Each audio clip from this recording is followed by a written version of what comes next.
The bear hug is a very common form of attack, both in street fights and in competition.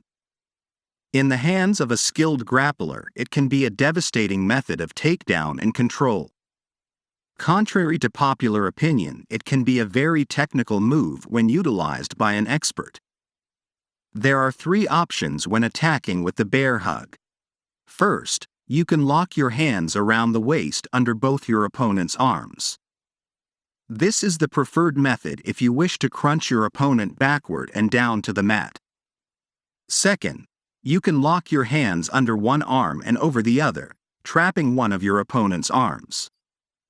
This method is very popular with wrestlers as it allows for a range of hip tosses and back-arching throws.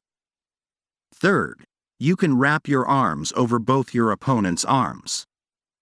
This option tends to be used mostly by the street fighter. In all 3 cases, the basic strategy of a bear hug attack is the same. The person using the bear hug wants to lock his hands around your lower back and pull his hips in close to yours. This gives him great control over you. He can use this control to maneuver you around at will, hitting with knees and headbutts. In addition, he can bend you over backward to take you down or throw you. Here we see a defense to the bear hug where the opponent wraps his arms over both of yours. The same defense also works if he wraps his hands over one arm and under the other, as wrestlers often do. In the case where the opponent goes under both your arms, we will show another defense that relies upon pushing the opponent's chin away. 1. Bobby steps in and locks a bear hug over both of John's arms. 2. The key to a successful bear hug is in getting your hips in tight to those of your opponent by pulling in on his lower back.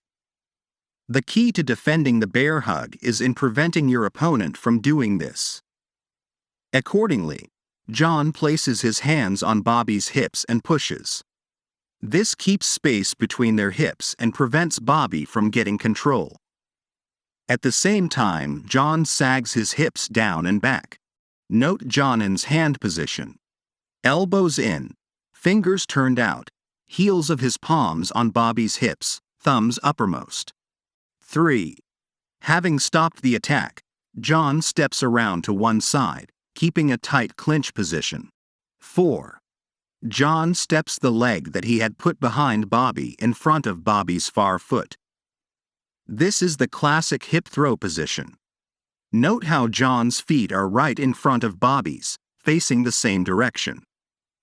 John slides his hips in front of Bobby's and bends his knees to lower his hips under those of Bobby. 5.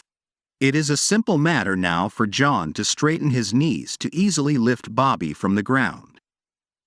John makes sure to pull on Bobby's arm to draw Bobby up onto his toes and off balance. 6. Bobby goes over John's hip in a high arc. Obviously, this could be a very hard fall if John desired. 7. John finishes in a very dominant position. From this point, he has many favorable options.